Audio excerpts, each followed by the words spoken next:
Thank you. Thank you very much. It's a young, very good-looking group of people. I hate it. I hate that. Please sit down. Great-looking group. I'd like to be your age. I'd love it. How much? Charlie, you're doing a great job. Great job. Thank you very much.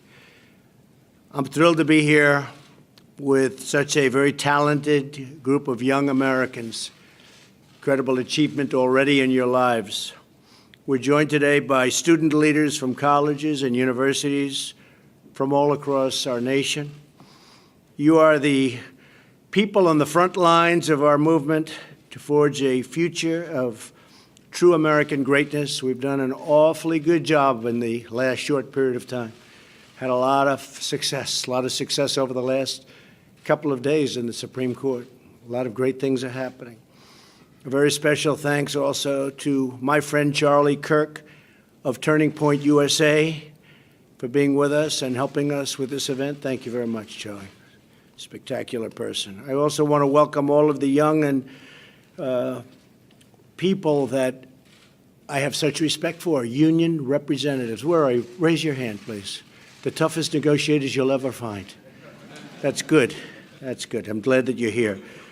And you're participating in vocational and apprenticeship programs, and there's nothing more important. It's really the beginning of something very big for all of you. It's great to have all of you with us.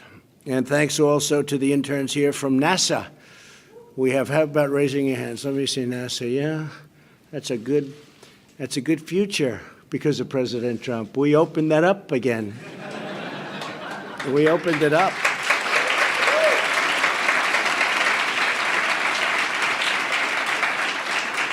NASA was heading in, I was going to say the wrong direction. It was heading in no direction. There was nothing happening, and now it's happening. And you heard me the other day when I was talking about it. Let the rich guys do it. We have all these rich guys. They love rockets. They're all sending up Bezos and Elon Musk and all of them. They love the rocket business. Let them, just rent it to them for a lot of money and let them play. You know, they need our land. It's good to be in the real estate business. They need our land. Let them send up their rockets. Let them be the first to Mars, and we'll take all the credit, okay? But NASA is very important, and we also, on a serious note, are very, very much involved with that, and also from a military standpoint. Space, you know all about Space Force, but space is a very big factor in the Trump administration. Very important for defense. Space Force. Each of you represent the future of this nation. You aren't afraid to speak the truth, and the truth as you know it, and to stand up for what you know is right, even if it means being politically incorrect on occasion. Okay? I've been politically incorrect a lot, and here we are. So it's okay, I guess. We believe in free speech on college campuses, not censorship. Institutions of higher learning should be forums for open discussion. Either way, you could be liberal, you could be conservative, you could be Democrats, Republicans. Hear it all out, and you make your choice. You may not agree with me on things. Some people don't, some people do. But you have to have free speech. You bring fresh eyes to old problems because as young people, you're not burdened by the failed thinking of the past. And you really have to say some of the failed thinking. Some of it's been very good. You understand that for a nation to be successful, it must have a strong military, and it must have strong borders and security inside our country. And we've just had $700 billion approved, the largest ever for our military. And next year, we already have it approved, $716 billion. And we will shortly be stronger than we ever were before. So important. Hopefully, we never have to use it. We don't want to use our military for that. We want to keep training, but never have to use it. But if we have to use it, nobody's going to come close. You have to believe in protecting the entire Constitution, as written, including the right to free speech and the right to keep and bear arms, Second Amendment. You know that a nation must be proud of its history, to be confident. And a nation has to be confident in its future. And you know that we must honor and respect our great American flag, which we do. Everybody in this room does. We're citizens of the freest, strongest, and greatest nation on earth. Also, I can say, greatest nation ever to exist, and we're getting stronger every day. I have to say, you're in the prime of your life. Actually, most of you aren't even in the prime of your life. You'll be in the prime of your life in about 15 years. I'm going to make it as long as possible. But you're doing a fantastic job, and your life has been a truly exciting one. I know a lot of the stories in this room. Our economy is booming, confidence is soaring, and there has never been a better time to be young and to be American. Never been a better time. The opportunity now is incredible. Unemployment for people under the age of 24 is the lowest in almost 50 years. Think of that. The lowest, the best in almost 50 years. And shortly, we're going to have the all-time best that we've ever had. African-American youth unemployment is the lowest level in the history of our country.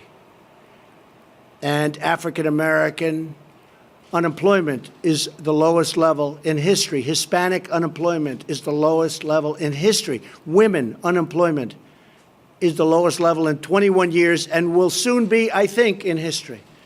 I think we need another couple of months, frankly, but I think soon we'll be able to say for women will be unemployment the lowest in history. Thanks to our massive tax cuts, young men and women entering the workforce are keeping more and more of the money they earn. So are older people, frankly. And it's really helping you get a stronger start in life. A lot of advantages. We've eliminated horrible policies that burden young Americans. You were burdened by things that were really, in some cases, insurmountable, including the individual mandate in Obamacare, a disaster. That's where you pay a lot of money for the privilege of not buying health insurance, right? One of the worst things. It's gone. People were devastated by that. They were paying tremendous amounts of money so that they didn't have to pay for health care. And the health care was no good.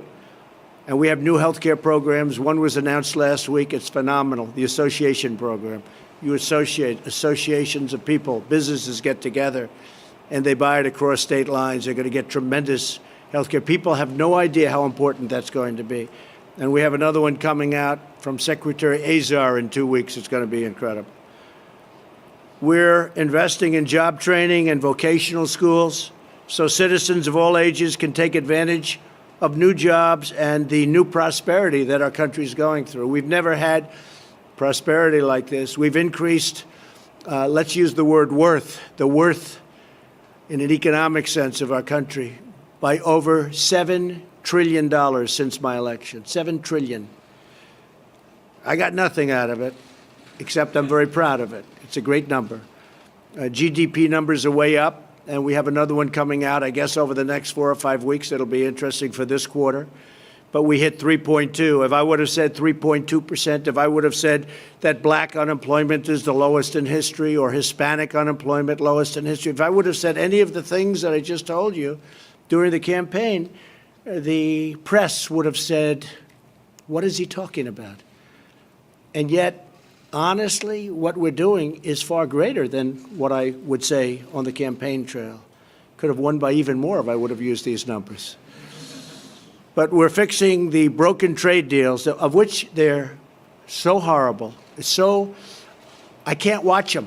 It'd be so easy for me not to do anything, like every other president for many years. Just don't do it. We're doing great.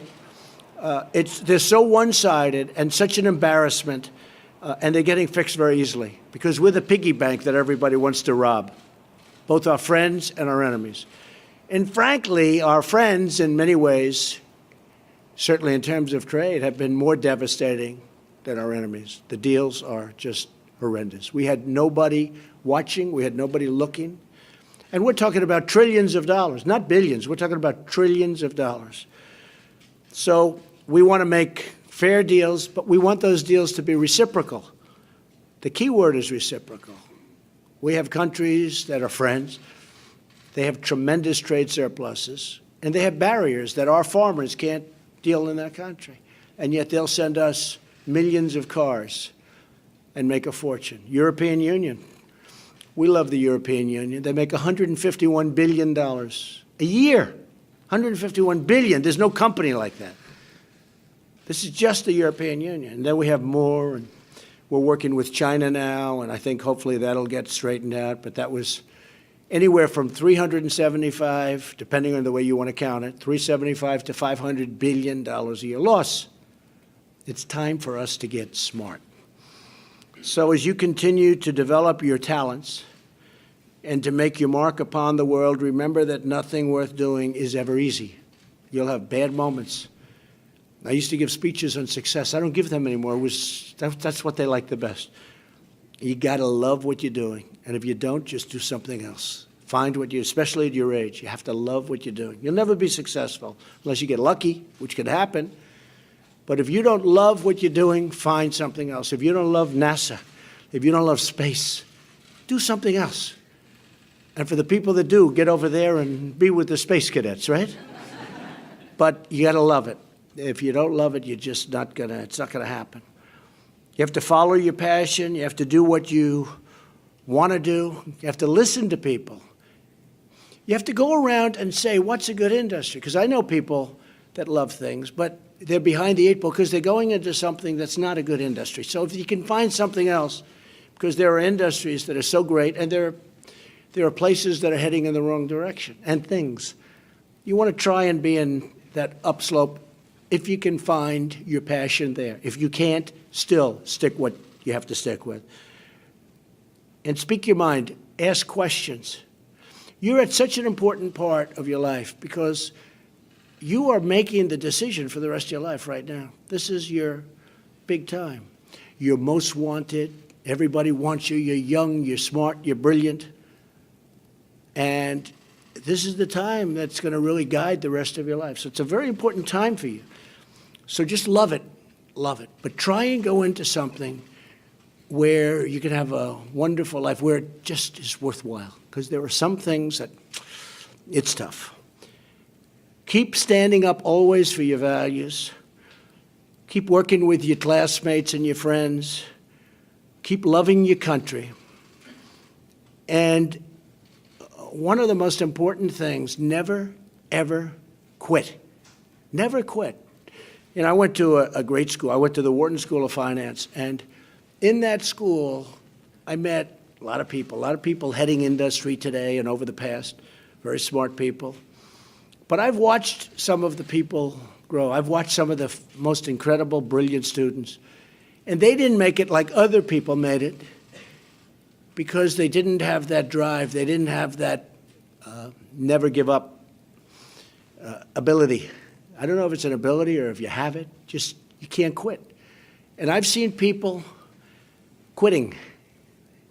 And if they would have held out longer, they would have been successful. I've seen it so much. I've seen some of the most brilliant people in the world that never made it because they were quitters. They were just quitters. They would quit. They just couldn't take it. They couldn't whatever. One of the things about loving what you do is that it's not work, and therefore you don't quit automatically. It's a lot easier not to quit. But you can never give up. Now, you have to also have flexibility, though. You can't necessarily say, I'm never giving up, and you got to be able to weave and bob. You don't have to go through a concrete wall when you can go over it or around it or under it or something. You have to have flexibility. You have to always be able to change course a little bit, maybe always with that same goal, but don't quit. There aren't a lot of people that have quit. If you were quitters, you probably wouldn't be here today with me, okay? You probably wouldn't be here. But never, ever quit. So I want to thank you all for coming. This is an honor to be with you. You are the future. You're the future of our country. You're the future of the world in many respects. We have a great country. We have tremendous potential. We have potential, frankly, that has been untapped. And we're finding out what that potential is and finding it out in ways and means and numbers that nobody ever thought existed. I want to just say God bless you and your families, and God bless our great country, and have a tremendous life. You are off to the best start. Thank you very much. Thank you. Thank you. Thank you. Thank you, Charlie. Thank you, Charlie. Thank you all. Go get them.